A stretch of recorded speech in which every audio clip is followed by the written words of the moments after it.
Tomorrow, starting early in the morning, there is going to be a massive protest event taking place in Washington, D.C. in defense of Trump. Now, the actual event is scheduled for the 6th, which is a couple days from now, when there will be a joint session of Congress. Many of you probably already know this. The latest news on this front is that D.C. will be calling in the National Guard to help assist police in keeping the peace and controlling the crowds as they come to Washington, D.C. And there are bigger questions about what the military will do, what the National Guard will do, if Donald Trump seeks to use them to stay in power. We've already heard from some of the most ardent Trump supporters that Trump should use the Insurrection Act to hold new elections in several states. I have not been a proponent of that, but I have mentioned that Trump could use the Insurrection Act to restore constitutional protections in states that have curtailed them, notably in New York, where they have suspended people's rights to worship and peaceably assemble, and in many other states that have done the same. Protecting someone's constitutional rights is actually grounds for invoking the Insurrection Act. Well, from that argument, many Trump supporters have said, to protect our constitutional rights under the Electors Clause, Trump should have new elections. Perhaps going a bit too far, but there are many people who are concerned Trump might actually do it. In a new opinion piece for the Washington Post, a joint opinion piece by all 10 living former defense secretaries, they say involving the military in election disputes would cross into dangerous territory. They call on the acting Secretary of Defense to uphold their oath and allow for a peaceful transition of power. Why would they write this? Well, look, normally I'd say the media is writing clickbait nonsense in an effort to rile you up and make some claims that may or may not be true and make you think the world is ending. But however, many on the left would probably accuse me of doing the same thing. So what more can I say? I will mention, however, that these are former defense secretaries. I don't think they're writing this because they hope to make money. I think they're actually worried Trump may call upon the military to support him in somehow staying in power. And he might do it. I mean, I can't speak for, currently serving members of the armed forces. My general understanding is that they mostly support the president. We've heard polls, however, throughout the past several months that Trump has lost the support of the military. I don't know if I believe those polls, but far be it from me to question the experts, right? I mean, the polls were just spot on for the past several years. No, I really don't know what's going to happen. Maybe they like it, maybe they don't. I think my assumption, same as most people, is that rank and file military members, not the high-ranking political members, the generals and the high-ranking individuals. I think regular service members like President Trump. Not every single one, but I'm sure a lot of them do. The question is, how does the National Guard feel? Because there's already reports coming out about the National Guard coming into D.C. to defend and support Joe Biden's inauguration. I guess you could put it that way. They're probably just doing their job in keeping the peace and protecting, our society, I guess, or our system, the establishment, whatever. Not in a bad way. Just, hey, look, we're having a transition and sometimes someone you don't like wins, right? But what if Trump does call the National Guard? And what if the National Guard actually supports him? What if Trump calls on his high-ranking individuals and they don't support him so the orders never get conveyed? What if Trump puts in his own acting Secretary of Defense, who then goes and directly gives orders? More importantly, what if certain service members are instructed to report directly to the acting Secretary of Defense? Those things have actually happened. Trump has replaced civilian leadership at the Pentagon with loyalists to himself. Maybe he will really call on the military, and thus we're seeing the other side now come out and say, don't do it. All that matters in the end is, who does Trump have the support of? And more importantly, is Trump really going to do it? Well, beyond this, I think he might. You know why? Because in New York, for instance, they're saying they're launching forensic financial analysis in a criminal probe against Trump. Democrats are now calling for a criminal investigation into Trump over the leaked phone call in Georgia. Y'all are giving Trump very little choices. He can peacefully leave the White House like you've asked and then just walk into a prison cell, so you've claimed, or he can stand up and he can fight back. I know what Trump supporters want him to do. Let me read a little bit of this op-ed and tell you what they're saying, because the interesting thing about this story is they're actually calling on Trump's subordinates to defy him should he tell them to invoke, military power. Many news outlets are reporting that they're just saying the military shouldn't be involved, or that they fear Trump himself may stage a coup. a lot of people on the left say, Tim, why won't you, the leftists are like, Tim needs to use more left biased sources. Well, they're saying, military fears Trump will stage a coup. I don't know if that's the right way to put it, but let's read this. Before we get started, head over to timcast.com/donate if you'd like to support my work. There are many ways you can give. Got a P.O. box if you want to send me some stuff, but the best thing you can do is share this video. If everybody who watched my videos and liked them shared them, I'd be bigger than CNN in no time. Unfortunately, most people don't share, and that's really the best thing you can do. And that's okay. You don't owe me anything, but it's greatly appreciated. It really does. It's better than any marketing anyone could buy. But don't forget to like, subscribe, hit the notification bell, and let's read just a little bit first from this, and I'll tell you what's going on. The Washington Post says, as former secretary, it says all 10 living former secretaries of defense, which is Ashton Carter, Cheney, William Cohen, Mark Esper, Robert Gates, Chuck Hagel, James Mattis, Leon Panetta, William Perry, and Donald Rumsfeld. They say, as former secretaries of defense, we hold a common view of the solemn obligations of the U.S. Armed Forces and the Defense Department.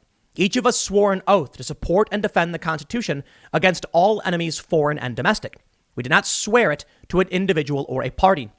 American elections are the peaceful transition of transfers of power that result are hallmarks of our democracy, with one singular and tragic exception that cost the lives of more Americans than all of our other wars combined.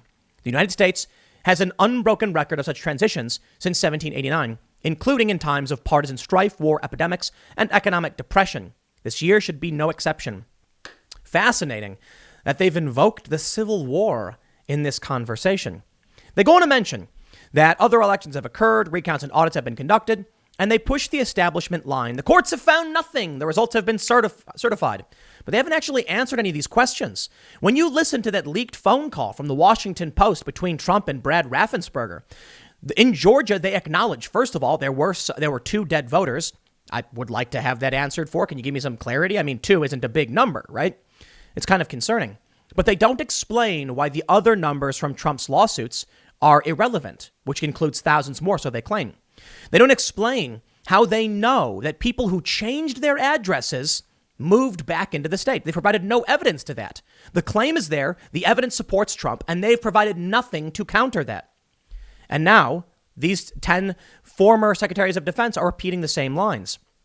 They go on to say, as senior Defense Department leaders have noted, there's no role for the U.S. military in determining the outcome of a U.S. election. Efforts to involve the U.S. Armed Forces in resolving election disputes would take us into dangerous, unlawful, and unconstitutional territory. Civilian and military officials who direct or carry out such measures would be accountable, including potentially facing criminal penalties for the grave consequences of their actions on our republic. You know what this is? Civilian and military officials who direct or carry out such measures would be accountable. When Donald Trump was on the call with Brad Raffensperger, he said something similar. You can't certify bad numbers. Why? That could be criminal. Who knows? And the left said that's Trump threatening and pressuring them with criminal prosecution. What do you think this is? These former secretaries of defense issuing this statement. This is a propaganda war. They are counting heads. They are fighting over influence. And this statement to me is actually quite shocking. The fact that they would warn civilian and military officials against supporting Trump should he give them orders says a lot. They think it's possible, and they are putting out that warning. If they didn't think it was possible, there'd be no point to it. They want to make sure you know. If you follow Trump's orders and you're wrong, they will come for you. In the end, it really comes down to conviction and principle of what you think is right. And this escapes the confines of legality. It does. Donald Trump is the president. If he gives a lawful order, like go and guard this building, I assume you'd have to go do it. You could defy the order. And then all that really happens in the end is which side wins. Now, the left can say whatever they want. They can talk about how you must support the establishment. I'm telling you, we've seen it throughout history. What happens to these individuals if Trump ends up winning? I don't know. I really doubt anything would happen to him. But they're telling you right now, if you support the president, even if the order, this is the serious problem, right, that I brought up in a previous segment.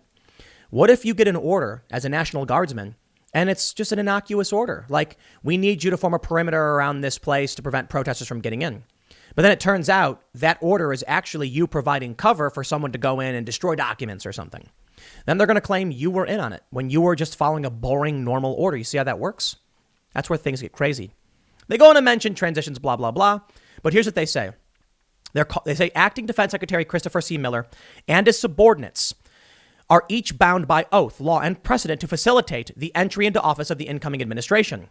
They say we call upon them in the strongest terms to do so, as many generations of Americans have done before them. This final action is in keeping with the highest traditions and professionalism of the U.S. Armed Forces and the history of the democratic transition in our great country. This letter is not for Trump. They are not saying, in my opinion, although I'll put it this way, on its face, they are saying to Trump and to Trump's people, don't do this. But it sounds like the op-ed is actually to the men and women of the armed forces. Do not follow these orders from Trump should you get them. They're telling Christopher C. Miller, they are calling upon him, Trump's subordinates, not to do it. Interesting. They think he actually could.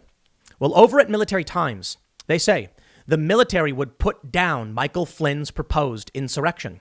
They mention, less than 2 weeks after being pardoned, retired Lieutenant General Michael Flynn took to the airwaves to suggest President Trump could impose martial law and deploy the military to rerun the election. Could is doing a lot of work there. When it comes to the Constitution, you can do a lot of things, and then they're challenged and they go to the Supreme Court. It's called checks and balances. But yes, Trump could. Does it mean he will? I don't think so. Does it mean he would win? I don't necessarily think so. There is an argument, like I mentioned earlier, that the Insurrection Act allows you to send in the military or federalized National Guard to defend the constitutional rights of citizens should they be oppressed by a state. And that's happening due to COVID lockdowns. Whether you want to agree with the lockdowns or disagree with them is not the point. The left, I'm sorry, doesn't seem to get this. They love taking these clips of me and saying, oh no, look what Tim is saying. I'm not saying he should declare martial law. I'm saying Trump could. There's a lot of work there. Just because he could doesn't mean he should, will, or would win in court. You see how that works? Anyway, they go on to say, Army Secretary Ryan McCarthy and Army Chief of Staff General James McConville quickly responded by issuing a statement that implicitly disavowed both Flynn and his suggestion of martial law. They stated, there is no role for the U.S. military in determining the outcome of an American election. The statement echoed similar ones that Chairman of the Joint Chiefs of Staff General Mark Milley has been making since the summer. A handful of retired generals and admirals have also criticized Flynn, but the overall response from this group has been muted, perhaps out of fear that such criticisms could backfire by goading the president into taking this action precisely because he is being told he should not. Or more importantly, what if most of the people who are silent are the ones who support the president? And that could be. Confidence is everything. If right now every American woke up and just believed Trump is the president and they had confidence in the system, that would be the case. And I'm talking about members of Congress. It would be the case. Right now, the country is split in terms of their confidence. You have fake news, leaked images, and nonsense garbage flooding the mainstream media and the airwaves. And this results in Democrats being confused and wrong about so many things. You take a look at the leaked audio, the leaked phone call, and there's a lot that's in it. In the snippets put up by the Washington Post that take things out of context. They say this is grounds for Trump to be investigated. Well, I tell you, if you want Trump to feel backed into a corner, this is the way you do it. From NBC News, Democrats ask FBI Director Wray to open criminal probe into Trump after a leaked phone call. Reps Ted Lieu and Kathleen Rice wrote that they believe Trump engaged in solicitation of or conspiracy to commit a number of election crimes. That's not true. But how many people read NBC News and will just believe this because, say, you didn't share a video like this? Share this video, support my work. No, but I'm kidding. But in reality, yes. Let me explain something to you. The phone call, as per the Republican Party in Georgia, was a confidential settlement discussion. Trump is suing because Trump believes he has a genuine grievance that fraudulent votes were in Georgia. When Trump said he needed to find 11,780 votes, what he was actually saying is, we have all of this evidence of hundreds of thousands of votes, but we only need 11,780. That was the full context. So as I explained in a different segment, and I'll explain again, it's not a crime when you're saying, you've wronged me, I have been wronged, and I would like a legal remedy. The Democrats telling their supporters this, well, they're wrong. And maybe that's it. Maybe Ted Lieu and Kathleen Rice just didn't actually listen to the full call, or they don't care. Nobody cares. Because you can point out that Trump said some things in that call that were incorrect. or what he was not sure of, the Trump supporters are going to say that's not important. The Democrats are going to say it's very important, and vice versa. I happen to think that, for the most part, the call was not that big of a deal. It's Trump doing what Trump has been tweeting about. There's nothing in that call that we didn't already know Trump has said or done before. He's even tweeted at them, you could go to prison, something to that effect, or Lynn Wood has. So how is it all shocking when Trump says, oh, it could be a crime? What we learn from this is that the country is fractured. There is no reason for me to believe that there is any difference between military service personnel and a regular American when it comes to their politics. Now, I know a lot of people have said that, they believe military personnel tend to be conservative. My understanding is not necessarily true. I lived on a military base briefly at Fort Carson, Colorado. I knew a lot of people. Many of them were fairly traditional Democrat or liberal types, not staunch conservatives. And there were some people who were pretty conservative. I know people. I also lived in Newport News briefly and knew many people at Fort Eustis. So I've had my experience with people, regular people. That's it. Now, maybe they're more conservative. Maybe they're not. Maybe they support the president. Maybe they don't. But I don't think we can know for sure. And more importantly, it comes down to who would support the president. Does it matter if retired generals and former secretaries of defense are opposing Trump? Honestly, a little bit, but not that much. What matters is, do the lower ranking commissioned officers and the higher ranking non-commissioned officers. So there's I'm not an expert on military rank, but NCOs reach a certain point where they can't progress. You got to get a commission. But let's say you've got some, officers and they support the president. So they give some orders. Let's say that there's Chris Miller, acting Secretary of Defense, issues some orders. Let me explain. I'll say it again. Innocuous sounding, but support the president. We want you to go out and stop this group from doing this thing. What happens if it's overt?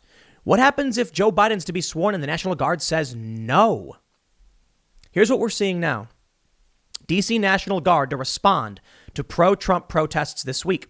We will not allow people to incite violence, intimidate our residents, or cause destruction in our city, Mayor Muriel Bowser said. Members of the D.C. National Guard will respond when supporters of President Donald Trump protest the 2020 election results in downtown this week. The D.C. National Guard will assist the Metro PD with crowd management and traffic control. MPD's acting chief, Robert Conti, said in a news conference Monday morning, the department is expecting a crowd larger than at two pro-Trump events in D.C. last year. Anyone who carries a gun at the protest or within 1,000 feet of a protest will be arrested, in line with D.C. law, the acting police chief said.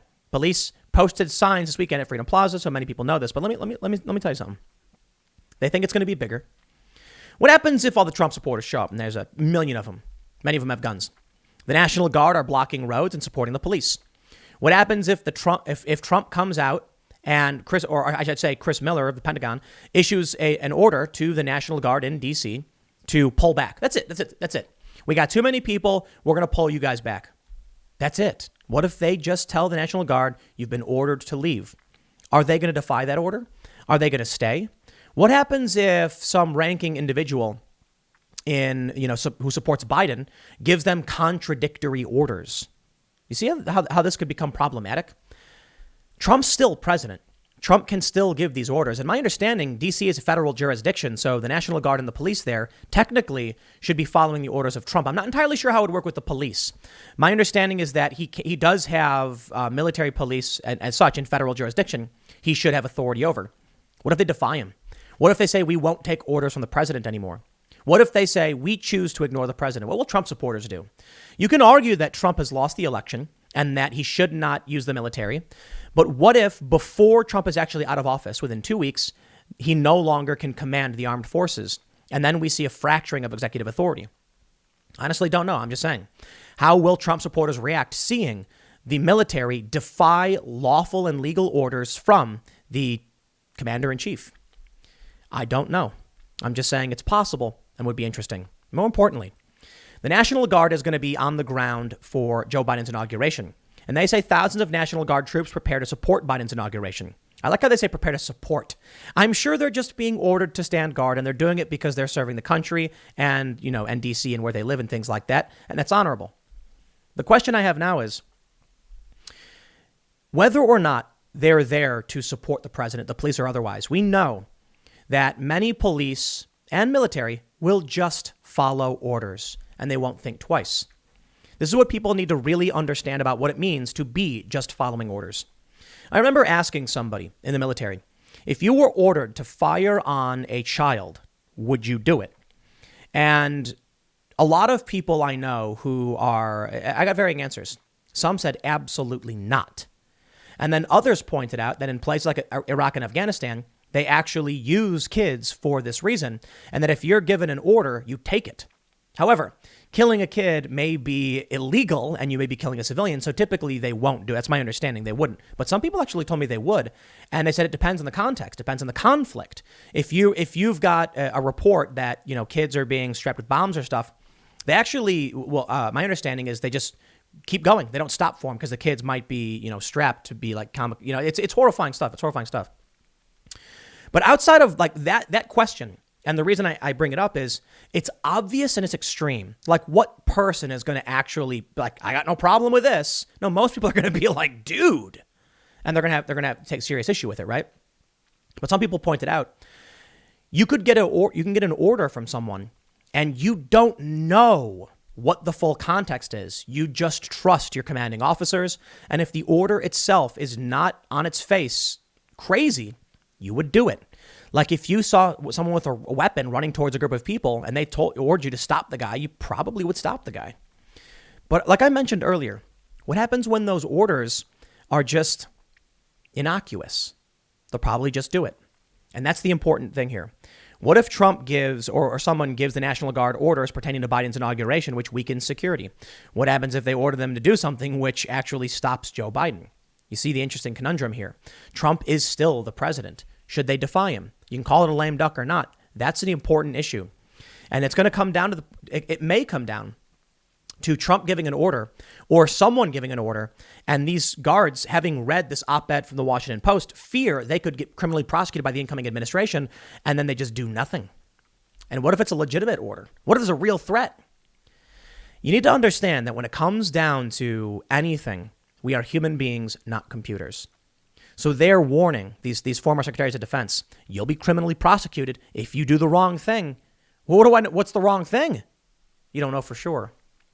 I'll tell you one thing, though. If you really want to make sure that Trump pushes it, you do this. From the Washington Post. New York prosecutor hires forensic accounting experts as Trump criminal probe escalates.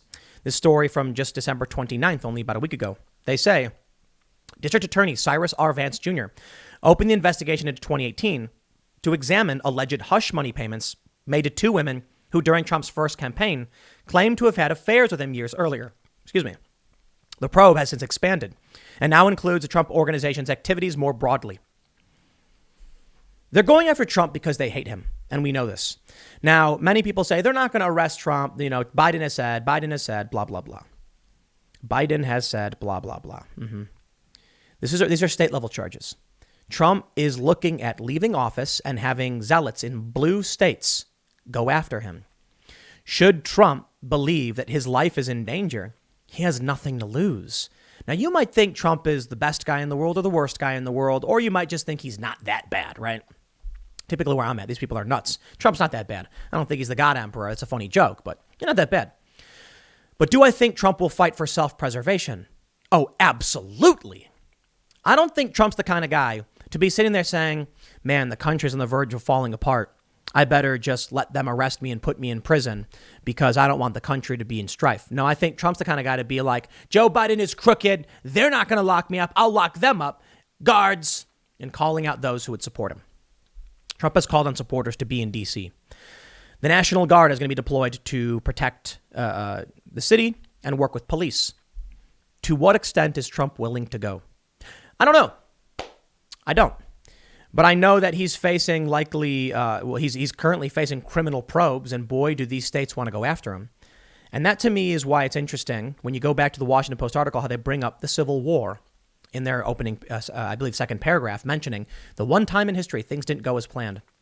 Blue states would seek to imprison a president, an ex-president, because after he lost an election, just because they hate the guy. And they're accusing him of all these things. And look, if Trump committed crimes, by all means, then lock the guy up. I don't care if it's Trump or Hillary or anybody else. You commit a crime, you do the time, right?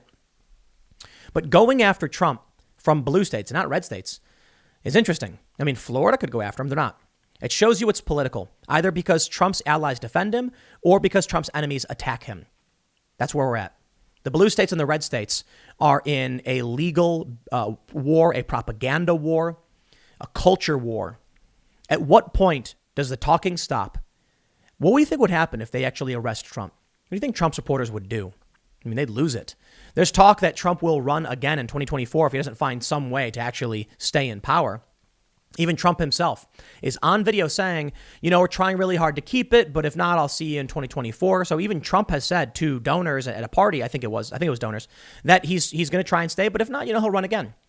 What if New York arrests him, files a criminal indictment? Then he can't. And then what? The people who are coming to protest in D.C., they don't stand by the establishment. And it's interesting that the progressives do. That's weird to me. It's weird to see people like, I won't call him up. There's a very high profile leftist commentator who was mocking Lauren Boebert for wanting to carry concealed in D.C. And I'm like, if you're a leftist and you're an anti-fascist and you think the U.S. government is imperialist, how are you anti-gun? That's the crazy thing. Most of the Antifa people I know are actually pro-gun. So it's really funny to see establishment pro-Biden leftists claiming to be like progressives and then also saying, haha, guns are bad. I'm like, you're certainly not the revolutionaries. I wonder what Antifa thinks of you. Tomorrow's the start of the protests, man. We're going to see how it plays out. Will Trump invoke the military? I honestly don't think so. Normalcy bias? But I think the man's been backed into a corner and he's certainly angry enough to say, why not? If he's going to go to prison anyway because they're going to come after him, what does he have to lose? Nothing. No, seriously, nothing. They're not just going after him. They're going after his organization, which includes what his family has. If Trump wants to save himself and his family and his grandkids, then he's got no choice but do something drastic. And that's that. And I'm not saying he should. I'm saying you push someone like this, you're asking for it. You're asking for him to become desperate. Desperate people do desperate things. I guess we'll have to just wait and see. But I'll be honest with you. I don't think anything crazy is going to happen. I really, really don't. I think it'll end with Joe Biden being president. And it eerily feels a lot like an inversion of 2017 when Trump won in the first place. And now we're seeing Biden win. We're seeing a mirror image in many ways. We'll see how it plays out. I'll leave it there. Next segment will be tonight, 8 p.m. live over at youtube.com/TimCastIRL. Check it out. Hang out with us live. It'll be fun. And I will see you all then.